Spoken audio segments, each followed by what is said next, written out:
How did you tag the turtle? We actually used a cordless drill and then used a zip tie with a metal number tag. If it was a softshell turtle, we had to use a leather hole punch because the drill just went on for days.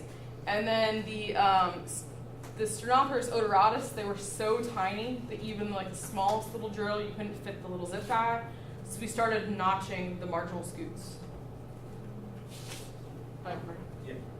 Kayla, why do you think you have higher numbers in terms of percentages of the snapping turtle and the stink pots or leeches versus the others? Because I'm looking at The this. stink pots are kind of, they just are around in the muck, around the edge. And like the soft-shell turtles are faster and they're in the middle, just swimming. So I think it's where the leeches are found. Because one day, the actual portion of Cane Creek where we would sample, it was so variable. One day you would go there and there'd be a full thing of water. The next day you'd go there, there'd be a little channel and the fire ants had taken over. And you'd step in the mud and you'd have leeches all over you. So I think it's that the stink pots and the snapping turtles hang out in the mud more. So they just kind of, the leeches are like, hey, the meal came to me. It's not that it's easier to acquire the blood from the bone sizes in those species. I don't think so, because let me find it. The one paper on the bony tissues, it only looked at Placabidella. Again, most of the papers out there are only at Placabidella. They don't look at all the species. But it would be a good thing to see our bone tissues easily accessible on the ones that have more, you know, on salmon turtles and stink pots. Kayla, Yes. how long you sample? We sampled. How long did we sample? Yeah, specifically for the leeches. I would like sit there and pick leeches. No.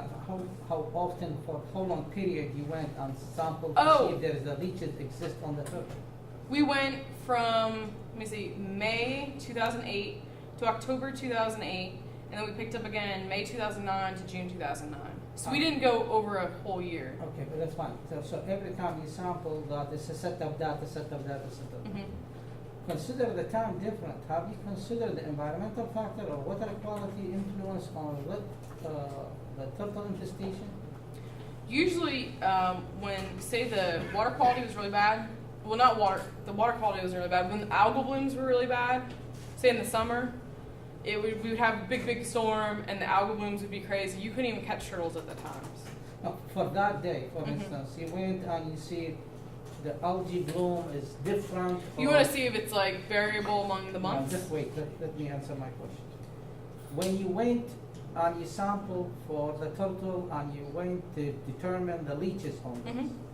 of course, every season different in water quality, in the temperature and so on. Do you establish any relation between infestation and any other factor than species relation to the turtle? No, sir. We did not look at water Okay, let quality. me ask you, do you think there is a relation?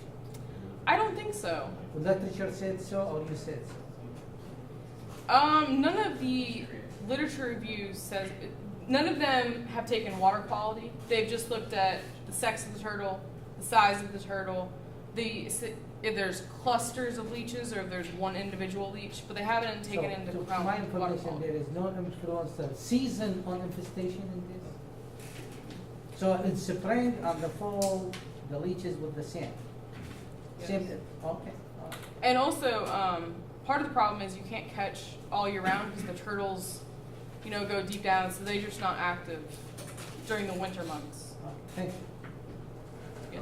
For your carapace sizes and statistics, did you take into account the differences in juvenile or neonate carapace sizes? How would that We might only bias things caught off?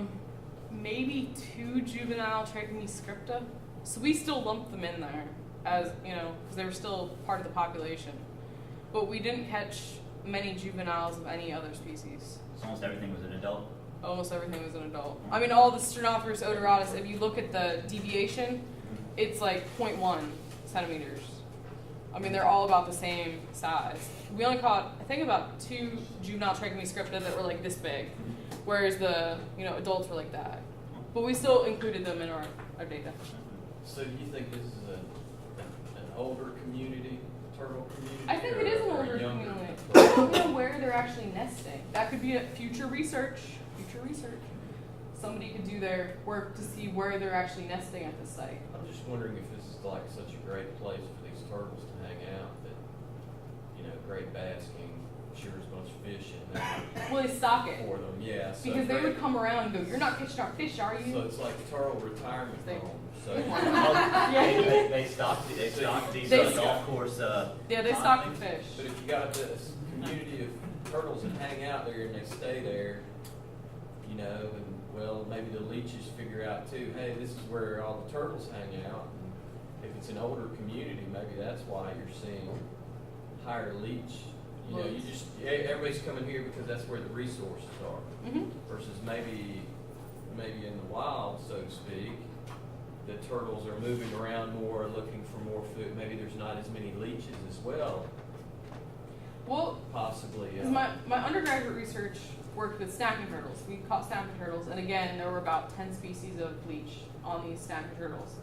And there was a difference that occurred between, we had mostly adults again, but there was a difference between turtles with algae and those that lacked algae. And if you didn't have a turtle, if the turtle didn't have algae, they didn't have a leech home. But down here, it doesn't matter. Turtles are, hey. So what they feeding on when they leach on the turtle? That there's Possibly no that algae. bony sinuses, the bony Can they sinuses. penetrate through the shell? Yes, that's what yeah. And then the flesh. Only a few of them are found on the flesh though. Compared to what you would think. You'd think, hey. But it could be that the turtle shell is like its own little habitat. So you went to the flesh? So I picked off the turtles from the flesh, yes sir. No, the leech is from the flesh? Yeah. Yeah, we got them. Usually if they were around the head, the neck, like sometimes, the snapping turtle would have one right here. And it would just stay there because I didn't want to lose digits. He's like, "I'm already mad at you and you're trying to poke me with these tweezers." Because I poked him in the eye with calipers. I poked one in the eye and it had like, the eye went in. Kayla, Thought there was have you something talked to wrong. the turtle? They answer you? What? Have you talked to the turtle? They answer you? They don't answer me. They But I don't? sit there. I sit there and I go, yeah. I'm like, "Hey, little buddy, I promise I'm gonna let you go." Yeah, I think one of the things that's going on is when they attach, you gotta always remember that there's an epidermis over that bony carapace. Just under the scale, you got epidermis, so you've got blood flow in there. So when these guys attach, when they start sucking fluid out, they're really creating kind of a flow.